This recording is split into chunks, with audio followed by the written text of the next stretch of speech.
En este, como en todos los programas, es más, son posibles porque me acompañan Pablo Marmorato y su asistente Sofía Shift en la producción, en la operación técnica Nicolás Reynoso y en la filmación del programa, con el cual nos puede ver en el YouTube y en el Facebook de la 1110, están Carolina Asi y Ezequiel Gilbert. Y sigo con Vicente Tito Palermo y Beatriz Sarlo, que es, como siempre ocurre, en el intervalo seguían hablando mientras usted escuchaba la tanda de publicidad. ¿Por qué nos cuentan un poquito cuáles son sus dudas en este tema? Porque hay un planteo muy fuerte que hizo Beatriz, de casi obligación de las políticas de crear un enamoramiento para tener la fuerza de llevar a cabo tanto, ¿no? Sí, y ni siquiera eso, terminábamos el bloque anterior cuando yo decía es necesario un nuevo pacto con los sindicatos, un nuevo pacto con el actor sindical. Tito decía, bueno, y que con mucha fuerza política atrás para que no pase lo que pasó con la ley Mucci de Alfonsín. Nosotros somos todos viejos, pero posiblemente el público que te esté escuchando no lo sea. Digamos, en un minuto que Alfonsín, en un momento de gran popularidad, tuvo el apoyo de los argentinos para hacer el juicio de las juntas. Y no pudo encontrar ese mismo apoyo en el Parlamento y en los sindicatos para hacer aprobar una ley que se llamó de democratización sindical. Así es. Que era introducir ciertas una nueva regulación de las elecciones sindicales, de la alternancia de los dirigentes, etcétera. Hubo enormes movilizaciones en contra de esa ley de democratización sindical que se llamó la ley Mucci y que Alfonsín perdió en el Parlamento por muy poquitos votos, pero se perdió. O sea que realmente para entrar en un diálogo constructivo, que no sea una batalla terrible en la cual terminen muertos los argentinos, los dirigentes sindicales y nadie sin haber ganado nada en esa batalla, entrar en un diálogo constructivo con el actor sindical implica que una parte de esos actores y una parte significativa, porque Alfonsín tenía dirigentes sindicales significativos, pero una parte significativa de esos actores estén de acuerdo en sentarse a la mesa a conversar sobre eso. Por lo menos a discutirlo. A discutirlo, antes de empezar a negociar el convenio de este año, y si tal cosa entra en no retributivo o sí retributivo, antes de empezar a negociar eso.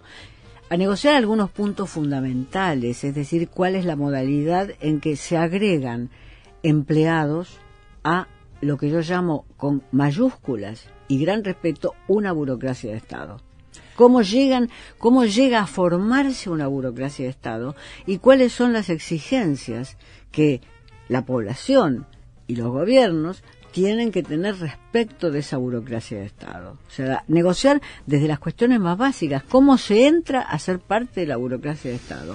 Burócrata tiene que dejar de ser una mala palabra. Exactamente. Burócrata es un empleado de la institución que puede presidir los destinos, es decir, cualquier gobierno necesita de eso que llamamos burocracia de Estado para hacer lo que sea. Entonces, ¿cómo puede formarse esa burocracia de Estado? No digamos esto en el caso de los docentes, cómo se ingresa a los docentes.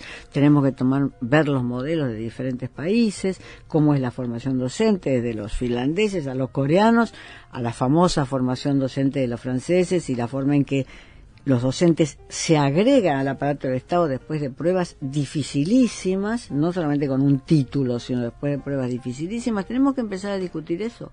Así como Sarmiento tuvo un modelo, Sarmiento quería una escuela laica, pública, ya sabemos lo que fue la ley que salió durante la presidencia de Roca, y tuvo un modelo de cómo se formaban docentes. Tuvo que importar primero esos docentes. Se dirá, en abstracto se dirá, bueno, no está bien importar docentes. No, es que pero había. No había y había que formarlos así. Entonces nosotros tenemos que tener modelos para cada una de las zonas de ese Estado que queremos reconstruir. Mi madre era docente y era tal la escasez de docentes, piense que yo tengo 83, estoy hablando de mi vieja, que se recibían en 4 años.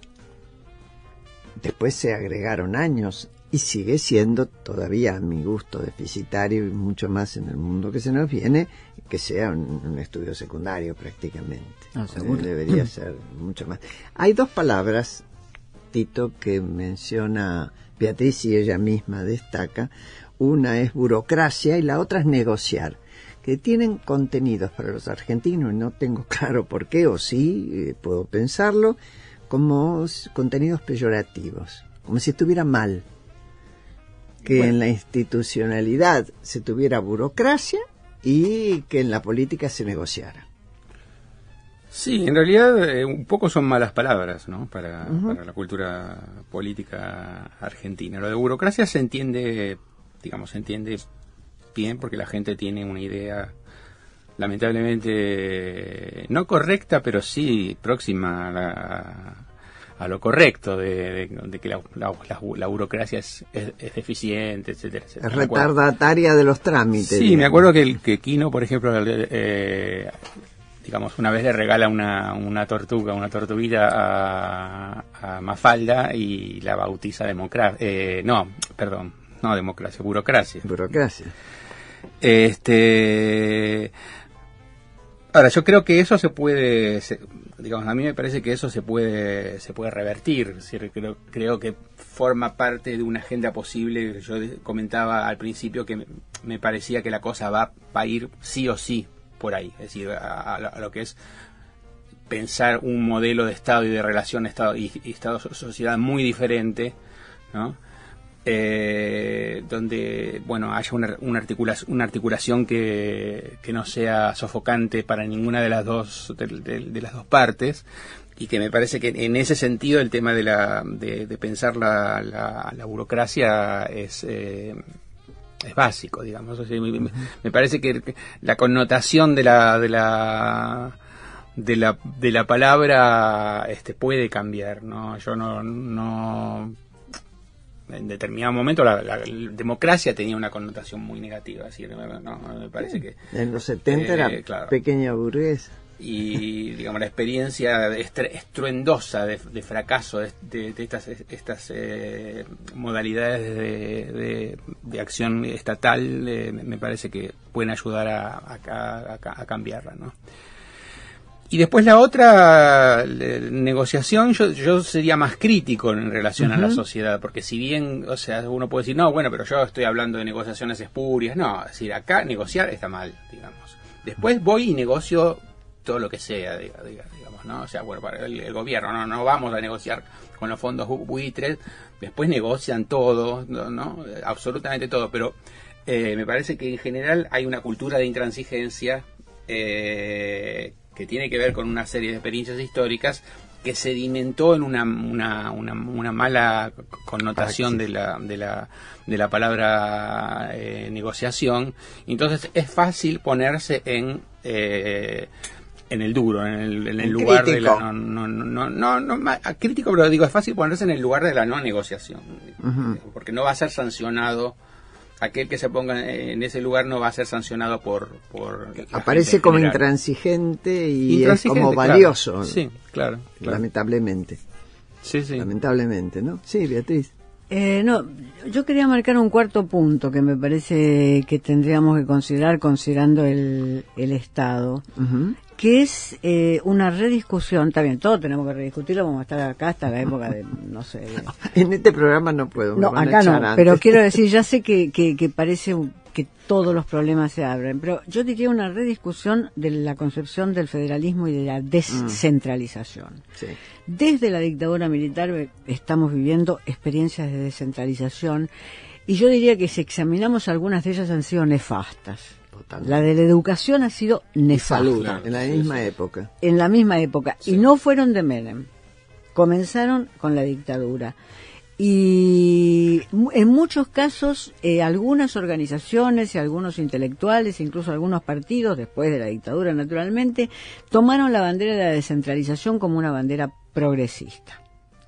Cosa que me parece que habría que examinar, porque los resultados hasta el momento no fueron en un sentido de progreso. Lo que hemos hecho es, por ejemplo, vaciar de cualquier posibilidad de operativa al Ministerio de Educación. Exactamente. Y el de salud vaciado. También, ¿eh? Y el de salud también. Bueno, vos venís de esa, vos has estado en esa área. O sea que si vos te fijás, no tiene un hospital nacional. Efectivamente. Bueno, tenés apenas una parte de participación en el Malbrán. Pero cuando vos tenés ministerios que no responden a necesidades y demandas de algo concreto. El Ministerio de Educación no tiene una escuela. Antes estaban las escuelas nacionales, ahora no hay más. Y los hospitales, incluso que mucha gente cree que es nacional, depende de la universidad de investigación. Es decir, se le ha tirado por la cabeza a muchas provincias, a veces con cierto presupuesto, en general con algún presupuesto, dos responsabilidades básicas. Había provincias que estaban capacitadas para sostenerlas, más o menos, y otras que no, donde sigue siendo un desastre, a pesar del presupuesto que puedan recibir. Perdón. No, efectivamente, creo que además vos has hecho una experiencia dentro del Estado donde lo viste eso directamente y yo creo que eso es lo que se ve claramente en salud y en educación. Podríamos también verlo en el sistema de transportes, eso también desarrolla un sistema de transportes alocado, con puertos privados en una zona donde se hacen los grandes negocios en los puertos privados, con otros lugares donde no llega medio colectivo con 3 ruedas. Es decir, el sistema de transporte, que es un sistema básico si hablamos de Estado, porque es la integración material, territorial, geográfica del país, donde ese Estado es una de las 3 patas que está funcionando, es decir, geografía, Estado y demografía. Eso es lo que constituye una nación. Eso es lo que constituye una nación. O sea que, área que toquemos, vamos a ver que esa área tiene un Estado completamente desarticulado. Y yo creo que revisar el federalismo es indispensable. Bueno, pensemos que no tenemos una ley de coparticipación federal, no se ha vuelto a discutir en el Parlamento una ley de coparticipación. Ni un sistema de impuestos que contemple de abajo hacia arriba. En efecto. O sea que eso que le ha posibilitado al kirchnerismo gobernar como gobernaba Roca, con una liga de gobernadores a la cual le imponía lo que quería, porque tenía la fuente fundamental de los recursos, no pagaba ni sus deudas, como es en el caso de Córdoba, que tiene una deuda, creo que ante la Corte Suprema, creo que está ya la deuda cordobesa, no pagaba ni sus deudas a las provincias, pero las mantenía bajo el intercambio de obra pública por lealtad política extrema, y así tiene los gobernadores que tiene en muchas de las provincias. O sea, federalismo sería el cuarto tema, me parece, que tendríamos que incorporar a esta mesa si discutimos el Estado.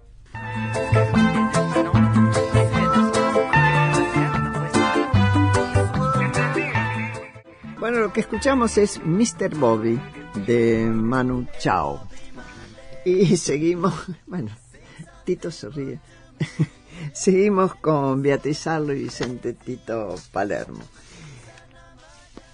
Recién fantaseábamos, ¿no? Bueno, menos yo fantaseaba, es un tema mío. Supongamos que a ambos, y a quienes consideraran que tienen voz como para escuchar, se lo citara un candidato, un gobierno, y les dijera, bueno, háganos algunas propuestas desde ustedes en estos temas que hubo 4 que acá se plantearon, ¿es cierto? El tema último fue la descentralización. ¿Qué tipo de descentralización? El otro fue incorporar al sindicalismo a cualquier mesa de negociación para modificar. Y bueno, y veamos cuáles más, porque no quiero ser yo quien lo diga. A ver, Tito.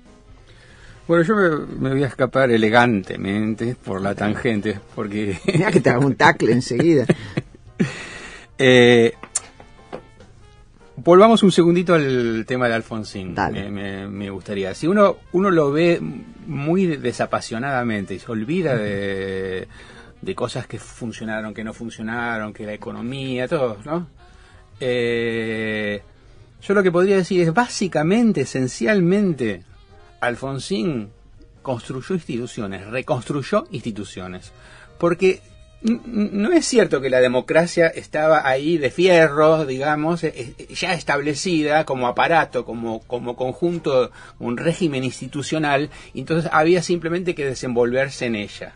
No, Alfonsín hizo un esfuerzo muy grande en consolidar ese conjunto.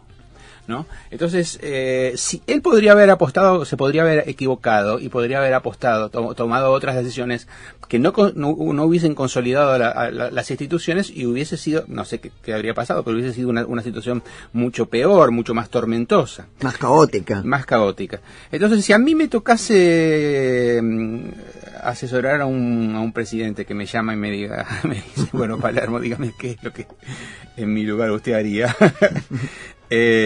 Nada, yo en su lugar no haría nada, pero lo que yo diría es, le diría, mire, presidente, apueste a las instituciones, apueste a desarrollar las instituciones, porque usted tiene capital político porque acaba de ganar, digamos, de norte a sur una elección presidencial, y porque, bueno, tiene un cierto predicamento dentro de las fuerzas políticas, etcétera, etcétera. Entonces, tiene tiempo político, que es fundamental. Úselo para desarrollar lo institucional. No escoja la otra alternativa, que es la alternativa del unilateralismo. No, yo lo que pasa es que quiero que me aprueben esta ley, entonces si no me la aprueban, la saco por decreto de necesidad y urgencia, ¿no? Gobernar solo y tratar eso es seguir corroyendo las instituciones. Claro, gobernar solo y someter, someter a los gobernadores de las provincias, etcétera, etcétera. No, esa es una alternativa, y es una alternativa destructiva, que no se va a llegar muy lejos. La otra alternativa es una alternativa de desarrollo institucional, donde hay mucho para hacer, mucho para mostrar que las instituciones pueden comportarse y funcionar de otra manera, ¿no? Uh-huh. Bueno, esa sería mi propuesta. Es decir, ¿no? Que si uno le dijera a un presidente, yo estoy seguro, presidenta, que usted quiere hacer lo mejor y quiere pasar a la historia tipo bisagra. Sería el caso en los últimos tiempos de Alfonsín en un aspecto. Bueno, Tito ya tiró una. ¿Qué le dirías vos, Beatriz? Bueno, sin duda me sumaría, le llevaría a Tito el portafolio cuando le diga eso al presidente. No me cabe la menor duda. Y la última, que no le hemos tocado, vos la mencionaste muy brevemente en el bloque anterior. Lo que yo le pediría, no creo que nadie me pida opinión, pero lo que yo le pediría como ciudadana es que haga lo que no hizo el kirchnerismo, considerándose que era revolucionario, de izquierda, americanista y antiimperialista, que es una reforma impositiva progresista y profunda. La redistribución en todos aquellos países donde nosotros consideramos que efectivamente hay redistribución de la riqueza, se hace por vía impositiva, ya sea porque los impuestos financian los planes sociales de aquellos que carecen de tal o cual elemento indispensable o medianamente indispensable para la vida, ya sea porque los impuestos financian ampliamente eso, ya sea porque los impuestos achican la pirámide, achican las diferencias, digamos. O sea, la reducen eso que le llaman el gap, el agujero entre los que están arriba y los que están abajo, que se amplió en la Argentina en los últimos años. Entonces, yo lo que le pediría a un presidente es que llamara a los mejores expertos y que además viera los sistemas impositivos de aquellos países que nosotros admiramos, de aquellos países cuya no puede ser que pensemos en Dinamarca o en Finlandia solo en términos de educación. Esa educación la paga y la pagan los impuestos. Esos maestros que ganan tanto como profesores universitarios, casi igual en Dinamarca, por ejemplo, son pagados por los impuestos. Yo trabajé un cuatrimestre en Dinamarca y me sacaron exactamente el 60% de mi salario. Claro que si yo vivía en Dinamarca iba a tener la mejor salud, la mejor educación para mis hijos si los tuviera. Que es dinero en el bolsillo, porque eso es lo que a veces cuesta entender. El buen servicio en educación y en salud desde el Estado es plata en el bolsillo. Sin duda. Y la cuestión fundamental, que se ha corrompido enormemente por una alianza siniestra entre las protestas de Moyano y la tosudez del gobierno, es considerar que ganancias, que los que tenemos un sueldo no debemos pagar ganancias. En todos los países del mundo, los sueldos son sometidos a impuestos a las ganancias. Después se ve cuál es la alícuota, se discute, pero esa consigna de que el salario no es ganancia es verdaderamente disparatada. Y lo único que hizo es fortalecer al gobierno en sus posiciones, que efectivamente tiene a los salarios medios, no alto, un salario de 13.000 pesos, extremadamente castigados, lo digo por experiencia. Pero entonces, todos debemos pagar ganancias, todos los que ganemos más allá de un zócalo debemos pagar ganancias. Pero, segundo, bienes personales o el nombre que se le dé ese impuesto, los ricos no poseen un auto, una quinta, un bote, una casa en Punta del Este, todo lo posee su empresa. Eso no pasa en Estados Unidos, digamos, un país que favorece el capitalismo. Ahora, no le permiten a los millonarios norteamericanos que no posean el auto donde andan, la casa de fin de semana en Malibú, donde pasan el fin de semana. No les permiten ese robo. No les permiten derivar a la empresa sus propiedades. Entonces, una modificación profunda de lo que se llama bienes personales, que terminamos pagando los giles, que tenemos un departamento en Buenos Aires y un coche de 60.000 pesos. Entonces, esa reforma impositiva, que es una reforma que va a traer grandes resistencias entre los capitalistas, es indispensable. Si no hablamos de reforma impositiva, todo lo que podemos planear va a ser imposible.